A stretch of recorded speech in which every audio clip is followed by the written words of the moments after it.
Diyan ako asawa nga pa-check up.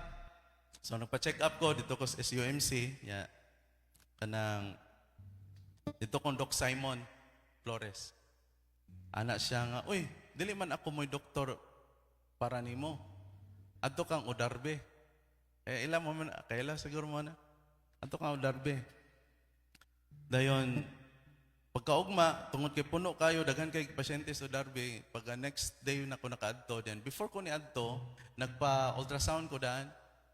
Pag adto na ko Udarbe,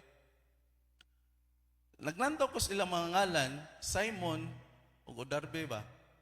Ang pangalan nga Simon, the Lord hears, or the Lord answer. Yan yana siya nga, dili ka para nako. Dili ako ang para nimo. Adto kang Udarbe. Pag adto na kong Udarbe, kabalo mo kung sa pangalang Udarbe? Proseso. Kinsay papa ang magpangalan ng proseso sa imong anak? Proseso yung anak. Ingkod, balik ka Lord. Dili pa dahil mo kanang tubagon ako mga pag-apo. Tinanglan sa kong proseso. Pag adto na ko, nagdala kog ultrasound. Resulta, ana siya, uy, high probability of cancer man imo ha. Kinanglan ka mabiopsy. Nanghilom na sila.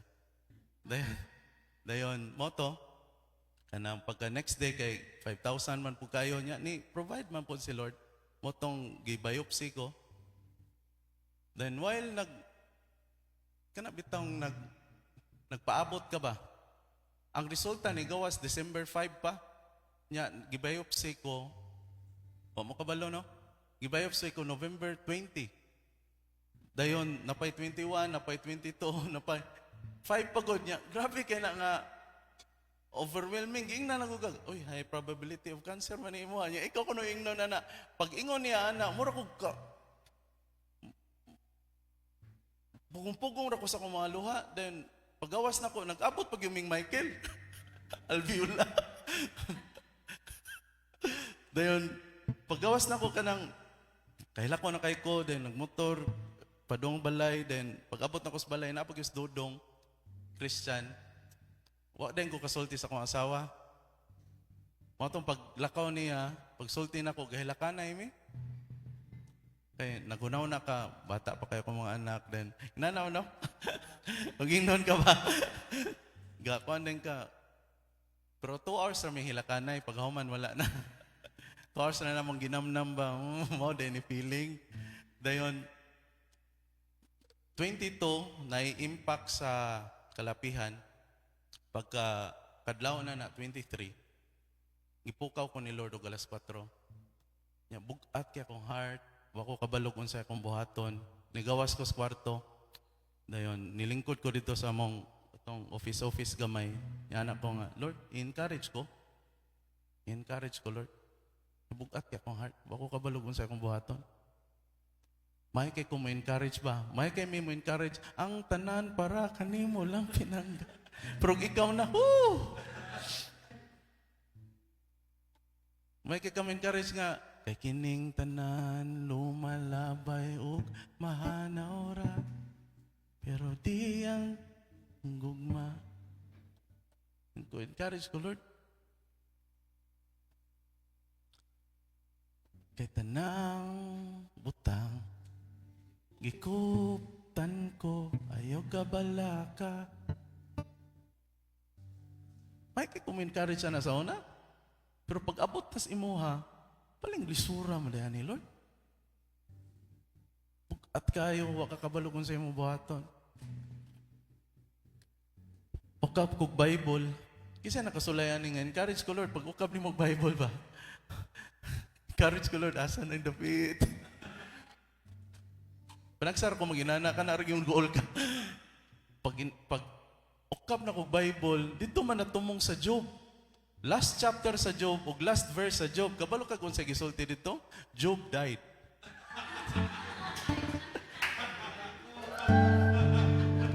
Pero dili ra diha, Job died old and full of days. Kung may gani, wakam hunong aning Job died. Timingan good. Anak kong Lord, kung ikaw ni, akong kupta ni, Mo ni akong promise. Mo ni akong weapon. Pag-go through na ko aning valley of the shadow of death. Pagkahuman, kuha ko communion, nagkuha ko pan o kanang grape juice. Dito ko, balin ko lingkod, nag-anak ko. Lingkod ako, niyanas Lord, kabalo kong si Lord to.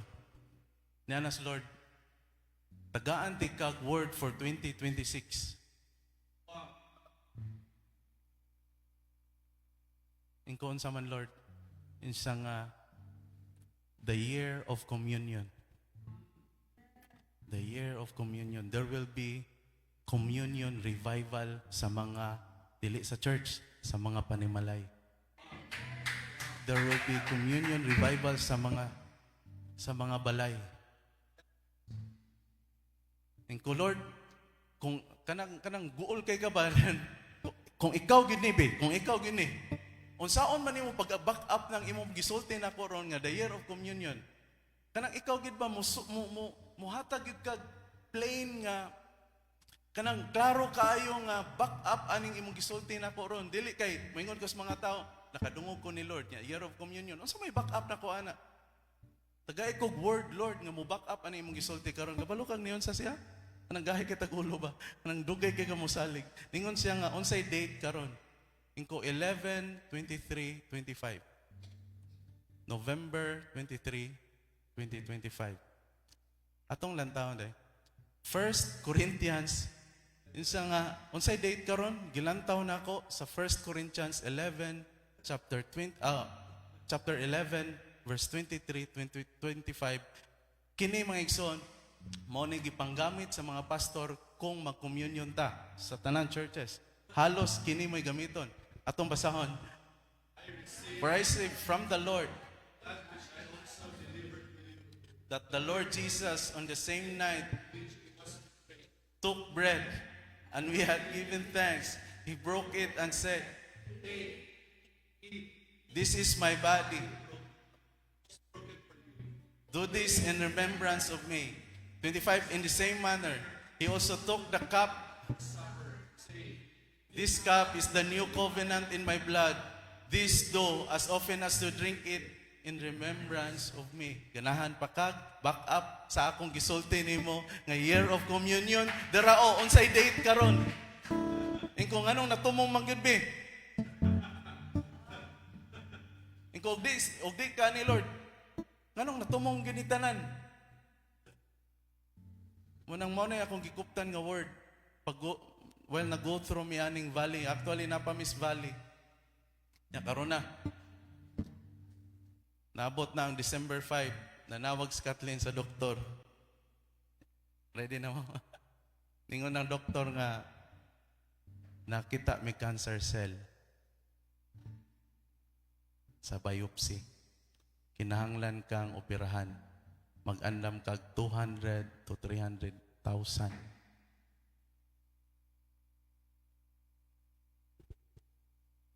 Pagsulti ni, tungod kay si Kathleen rin nakiksulti sa doktor, pag-abot na ko niya giingnan, insan lang, ready na ka? Ready na ka kuan resulta? Moto iyang gisulti na ko. Nikatawa ko, lahi akong nabati pas dili gool, nikatawa ko. Iko nganong naray peace ba? Anong naray peace, Lord? Tungod sa word. Tungod sa word. Gi-remind ko ni Lord, si David, sa diyang gi-declare siya ni Samuel nga mahimong hari.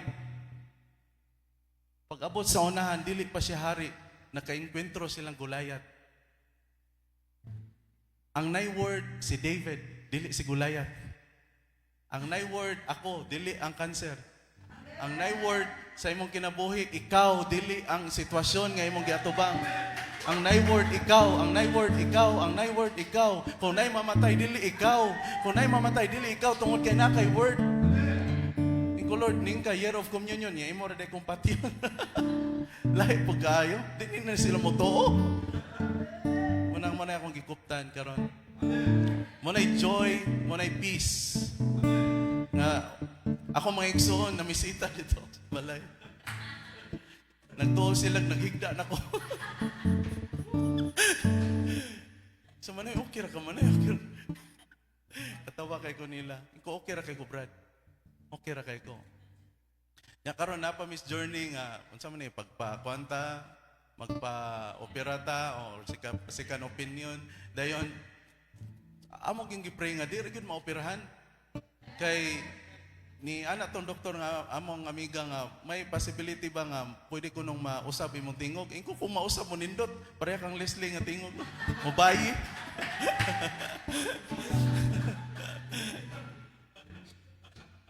Munindot ang tanong? Oh. Tingog ra ha? Wala labat.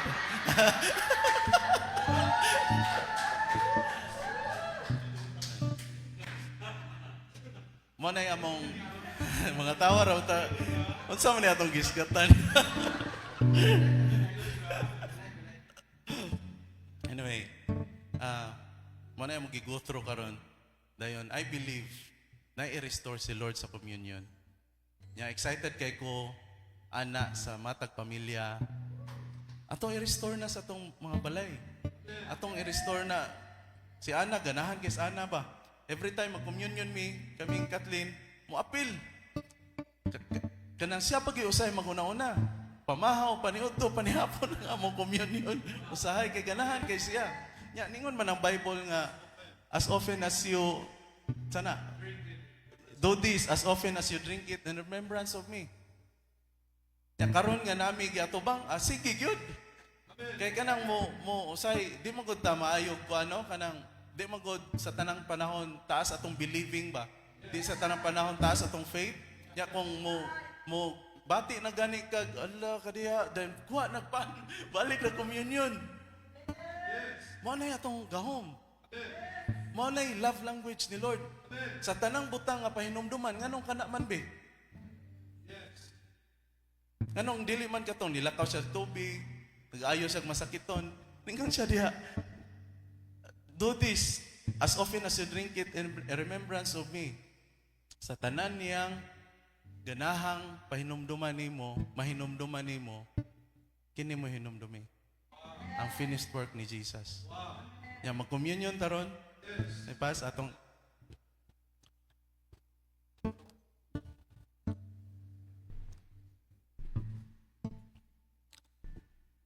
Jesus.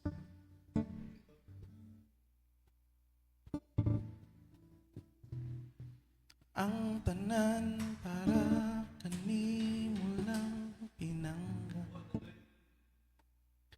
Ang tanan para kanimo lang pinangga. Ako na nang kahadlok mo, ako na nang kabalaka mo. Kay ako para kanimo lang pinangga. Ang tanan para kanimo lang pinangga. Ang tanan para kanimo lang pinangga. Ako na nang kahadlok mo, ako na nang kabalaka mo. Kay ako para kanimo lang pinangga.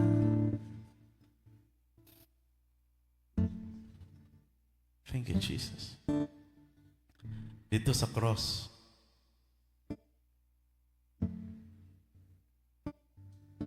what if mao ni kanta ni Lord? Tanan niyang gi-go through. Tanan niyang giagian. What if mao ni kanta ni Lord? Kining tananak, kining tanang mga labod, kining tanang samad, kining crown of thorns, kining cross, kining pagbiay-biay nila. Ang tanan para kanimo lang pinangga. Ang tanan para kanimo lang pinangga. Ako na nang kahadlok mo, ako na nang kabalaka mo. Kay ako para kanimo lang pinangga.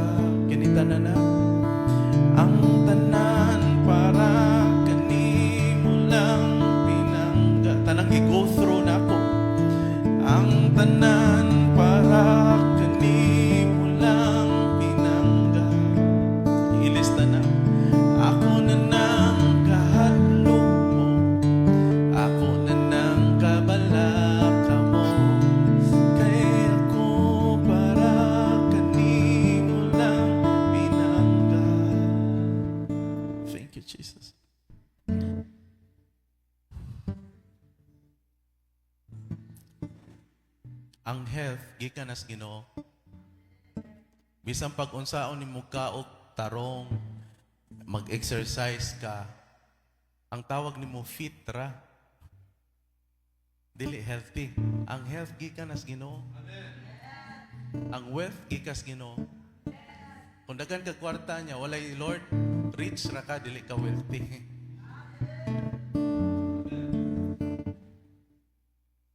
Yan, bisag kung saan nimo kaog tarong, bisag kung saan nimo tanan imong mag-vegetarian na ka, di na ka mo kaog uban pa. Di ka mo kaog tambok, di ka mo kaog baboy. Magkasakit ra gyapon ka. Ano, fallen maning atong lawas. Kaya kung ang basihan, pagkaon, pagtarong, walay magkasakit sa panahong Jesus. Mediterranean diet ba ito sila? Ngano nagkasakit mangyapon sila? Manang di ka hatag kumpiyansa, di ka kasal, nindot nang mag-diet ka, nindot nang mukhaon kagtarong, nindot na, wako mingon nga bati na. Pero ay butang imong pagsalig diya. Diri na to ibutang. Diri na to ibutang sa lawas ni Jesus. Mora ni butang nga atong gikuptan karon.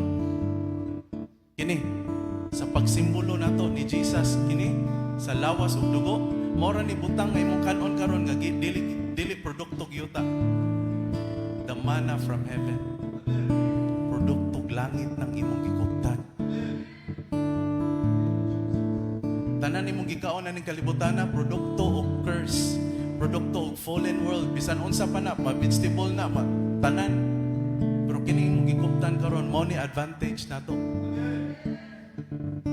Nakita ninyo? Mo ni advantage nato, mo nang pahinumduman ni Lord, mo nang ipabuhat kini niya. Atong i-revive ang Book of Acts. Sa balay nag-break of bread sila. Nag-communion sila. And this time, kanang imong gikuptan, dili la portion, that's your fullness. Kasi Jesus na. Dili lang na portion, dili na tipik, your fullness. Fullness of your healing, fullness of your provision. Unsa may need nimo karon, i-declare. Unsa need nimo karon, kanang provision nga kinahanglan i-declare nimo, i-declare na. Isulti. This is my healing, Lord. This is my provision. This is my wisdom. This is my righteousness. Oh, Jesus. This is my fullness. This is my wholeness. This is my preservation. Oh, thank you, Jesus.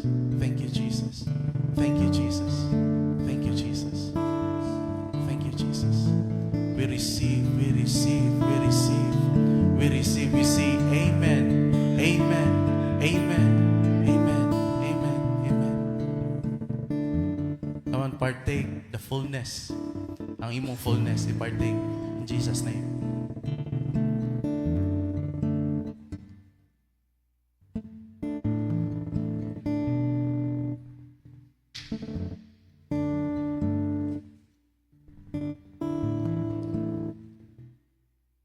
This blood, dili lang ni wala ni mahimong Diyos karon kay gisimbolize nato ni dugo ni Jesus. And this blood dili ni gikan tawo. This blood is pure God blood. Mo ni covenant nato ni Lord. Ya tungod ani nga blood natay permission to stand at tubangan ni Lord. Right standing, righteousness. Mo ni permission natong musandig sa dughan ni Lord. Mo ni permission natong makaluhod sa tiilan ni Jesus. Mo ni permission nga makasapak sa mga paa ni Jesus. Mo ni permission nga makahalog ni Jesus. Mo ni permission nga makahilak sa shoulder ni Jesus. Mo ni permission nga dili ka itaboy, dili ka mamatay tungod kay because of this blood. Because of this blood, nahimo kang son. Because of this blood, nahimo kang daughter. Because of this blood, nahimo kang co-heirs of Christ. Because of this blood, nahimo kang new creation. Because of this blood, nahimo kang born again. Because of this blood, this is the seal of the new covenant. This blood speaks a better covenant. This blood speaks a better promise. Woo! Thank you, Jesus, for your blood. We partake the new covenant blood in Jesus' name.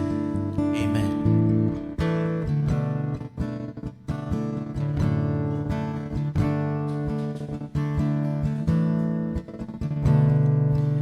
Kita na butang kay ginkutan mo di ko mabalaga kay kuyog tang duha kita na butang kay ginkutan mo di ko mabalaga kuyog tang duha.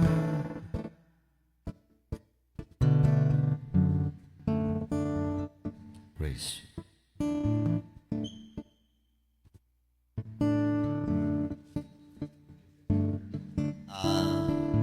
Nanagtakaroon sa part sa ato ang tithes and offering. Tithes and offering is simple ni siya sa dili ni siya ingon nga muhatag ta tungod kay gikinanglan ni sa ato ang Ginoo. Nasayod man ta nga ang ato ang Ginoo dato ni siya ang ato ara nga atong ihuli ato siyang tagaan og sa iyang parang aduna tayo magamit sa ato ang church kunya sa Old Covenant is murag ilan ning gi kanang compulsory pero thank you kayo with the grace of God nga digama siya og bago nga Covenant nga dili ni siya ingon nga pinugsanay or dili man ingon sa tanan nga adunay time nga wala mo tay kahatag importante nga bisag kung sa kagamay o sa kadako ang imong ihatag at least kinasing-kasing ang imong paghatag so daghang kisa Ipataas ko na kung kamot kaya ng gida ipataas ko na kung kamot kay tapos na ang tanan mapahulay sa iyang dughan sa tong amahan ipataas ko na kung kamot kay tapos na ang tanan ingon animi ko makigubat inganimi ko makigubat gitapos na ang tanan inganimi ko makigubat ipataas ko na kung kamot inganimi ko makigubat kuktan ko ang pulong mo karon inganimi ko makigubat salikan ang saad mo kanako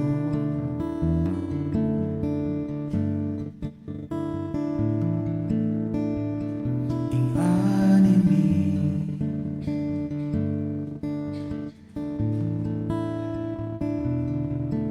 inganimi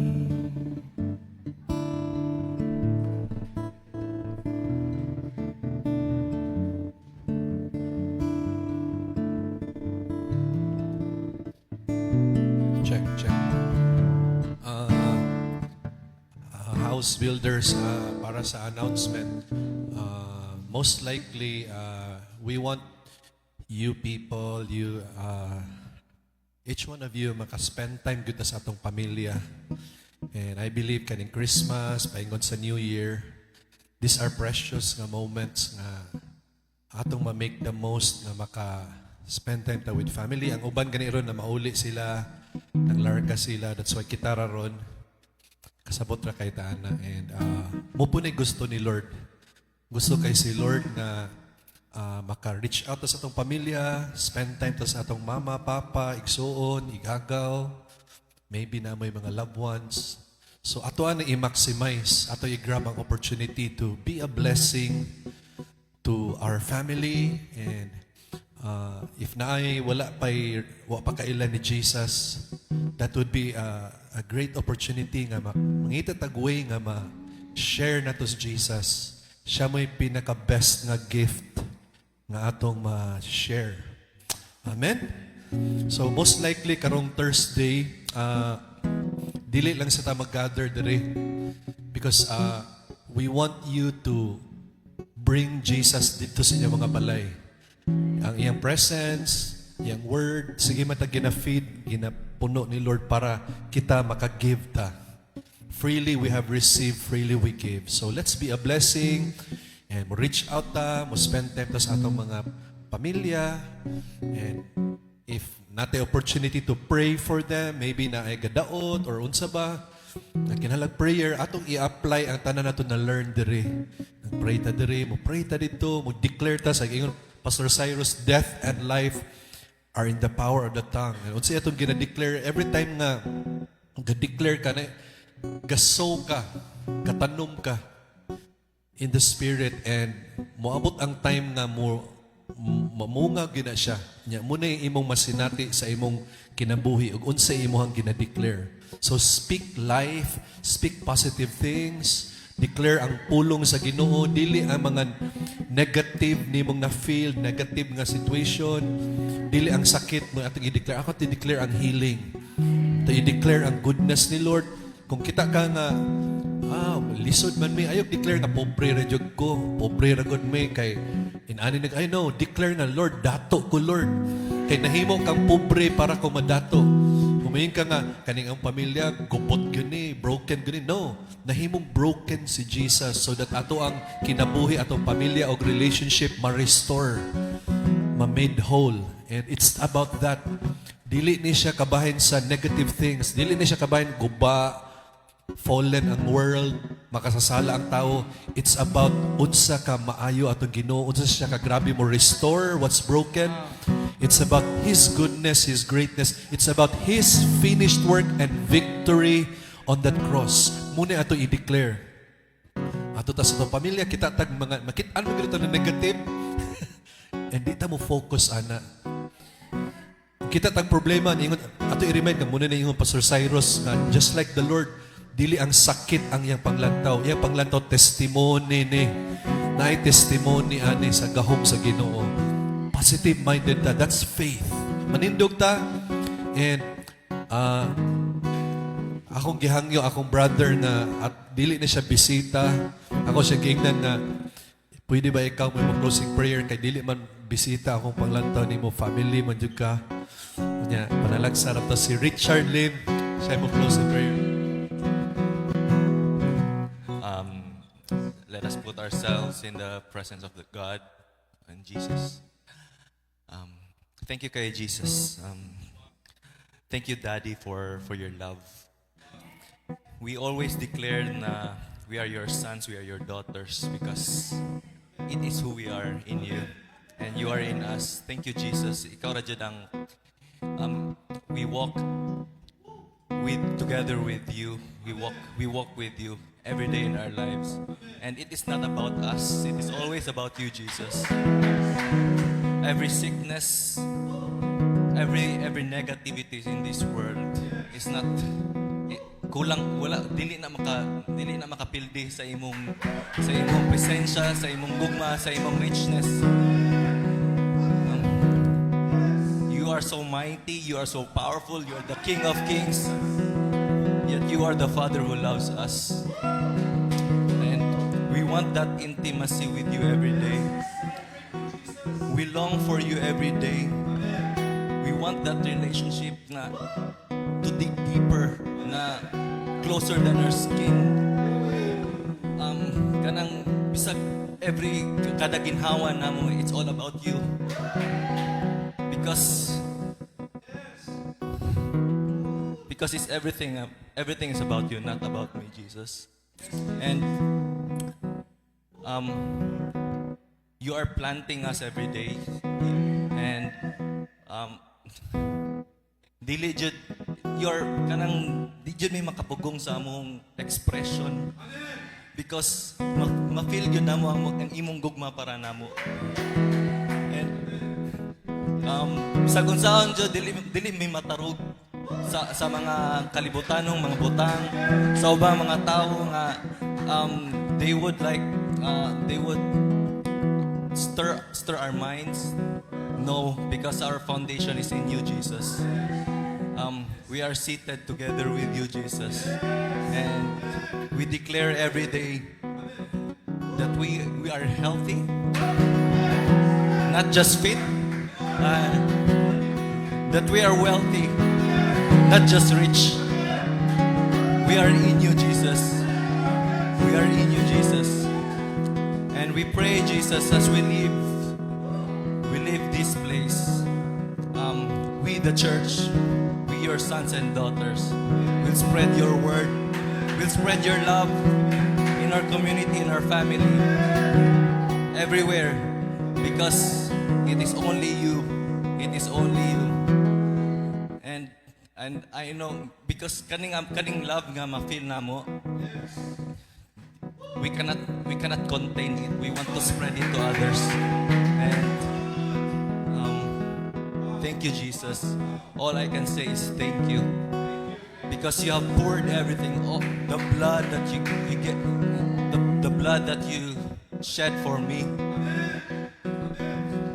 is a proof of your love. Thank you, Jesus. And we can never deny your name. We can never deny you, Jesus. And just like ni John the Beloved, they always say that he is the favorite the disciple of Jesus. Pero and then the reason why they consider parang murag iyang i-consider as iyang kagalingon as the favorite disciple of Jesus, it's only in his book, it's written there, diba? So he declared himself to be loved by Jesus Christ, and let's declare ourselves now, we are all beloved, we are always beloved. And thank you, Jesus, and we celebrate your name every day. We celebrate you, Jesus. And we love you, Jesus, and I know a million times you love us more. Thank you, Jesus. Salamat kay bro. Awesome. Sige, enjoy your Sunday. God bless you. Enjoy your time with your family. Salamat kayo sa pag-anhi. Salamat kayo, Richard. Salamat kayo. You are such a blessing to us at this church. God bless you. Enjoy. Katong nasa layo, we miss you. Enjoy po mo. God, the Lord bless you and surprise you and amaze you. And tagaan mo word ni Lord para aning new season. Tagaan mo wisdom. Yang ipaangay ang tanan. And to Jesus be all the glory and honor for what He has done. He is the reason for all our celebration. Ayaw good kalimot ana. Siya good atong i-celebrate sa tanan nato pagahimuon. Amen, amen. Thank you.